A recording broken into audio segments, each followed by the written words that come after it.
Hey guys, so today we're going to look on how to increase your organic revenue so your brand doesn't depend on paid ads. You're probably aware ads are becoming more and more expensive, and generally speaking, they are working less and less. And the only way to really build a brand that you can sell is to have this resilience, organic revenue coming into your brands on a daily basis. So the first thing we need to do is to really define what is a resilient base of organic revenue. So my definitions is that is the revenue that my brand will generate when I stop all of my ads, when I stop discounting, and when I stop sending email, and purely like the revenue that are coming from customer without any trigger. And in my opinion, this is what makes a brand strong and predictable over time. And the first common misconception, and bear in mind I was the first to have those, for the past 2 years, I completely misunderstood organic new customer revenue. I was thinking it was actually just the purchase that was happening outside of Meta and Google, when in reality, it's a lot more complex than this.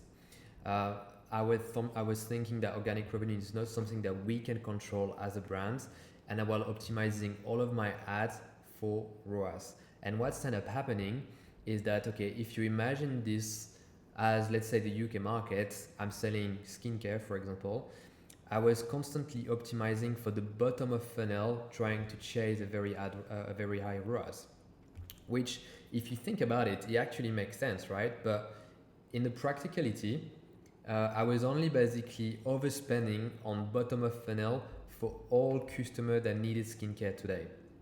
So if you imagine this is like the UK market, as you can see, you only have like a small percentage of the market that maybe ran out of skincare 2 days ago or last week or even today, that have the realization they're like, hey, I need to buy more skincare today. And when you start optimizing for ROAS, what's going to happen when you start spending a lot of money on ads on a monthly basis, you will overspend on this bottom of funnel, and you will never really go out and target the people that might be potentially interested to your brand and to what you have to sell, but they're just not on the market today. And so what you need to do as a marketer is to try to connect with them, whether it's like emotionally or whether it's to you can connect with humors, you can connect emotionally, you have multiple ways of connecting with them. So when they actually run out of skincare and when they become on the market to buy the product that you sell, the first thing that they think of is your brand, and they go directly to your website without having to see an ad or receive an email, etc. And this is why organic revenue isn't random. This is the direct result on how effectively your brand sticks in people's mind, okay? And when you have this sort of like acquisition strategy, it doesn't mean that you're not spending money, you are, but you're optimizing in a way that makes future purchases happen without any of an ads, okay? And obviously, the most important indicator of brand strength isn't just an ad, isn't just paid acquisition, is how many people are actively searching for your brand or coming to your site directly.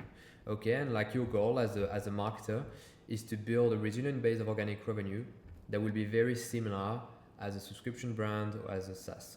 Very simple, okay? And you have few ways to, don't like, bear in mind, this is not like a full playbook, but you have few ways to really start optimizing to have these results. So number one, if you first discover this issue, you need to test the strength of your brand, okay? And like the only way that you can do that is to really stop all of your ads and literally see what's happened, okay? And like you will see how much revenue will come in on a daily basis. You can run this test for like 3 to 4 days, but it will give you like a good idea of the strength of your brand, okay? Step number 2, you need to define a specific purchase behavior that drives those resilient revenue, okay? So number 1, like it can be searching your brand on Google directly. It can be directly going to your website, or it can be buying a product at full price if you sold, for example, in retail without having the need of a discount. And the idea is to look at all of your traffic source and really try to understand what percentage of new customers are coming from branded search and direct visits. Okay, if it's low, that just means your organic demand engine is not strong yet. But don't worry, we get there. Step number 3, you need to identify the short-term customer response that drive this purchase behavior. So I mentioned earlier that I was optimizing for ROAS before, but in reality, you have many ways that you can optimize other than just direct purchase today. And for example, the first thing that you need to understand is like, okay, if for example someone follow me, how much money will I get from this follow on average? If someone mentioned my brand, what is the monetary value that I will be able to associate with, let's say, all of like the comments? And this is what we sort of like set up. For example, we set up like this where we can really try and understand, okay, this influencer mentioned a brand.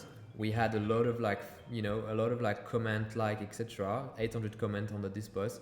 What is the actual 180 brand value from this direct engagement? In that sense, it was like 3K, right? And this is someone that we didn't pay, right? Just like a customer that actually, for example, bought a product, made a post about it, and in terms of brand value, this is how much money we make. So the idea is really to sort of like understand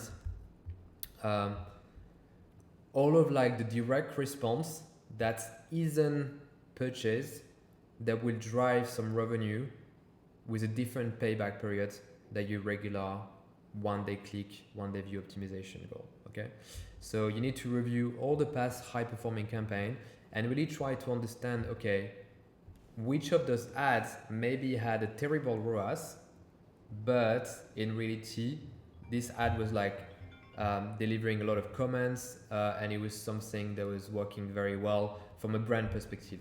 Okay, and then in step 4, once you like define all of like those actions that drive this customer behavior, you just need to basically do more of this creative. If for example you realize that a certain type of creative has a terrible ROAS but deliver a lot of like engagement and a lot of comments, this is 100% very good for making sure your brand stick in people's mind and to create like this association between the product that you sell and your brand. So when your customer go into market, they actually think directly of your brand rather than just waiting for an ad, etc. Okay, and I guess you really need to start implementing. And once you sort of like understand this, your graph should look something like this. Okay, you will have all of like your direct response activations, and then you will have your resilient base of organic revenue that will just increase over time. And I guess this is really the goal as a brand owner that you need to apply if you want to really make money and if you want to basically just build a real brand that you can sell for a high amount of money.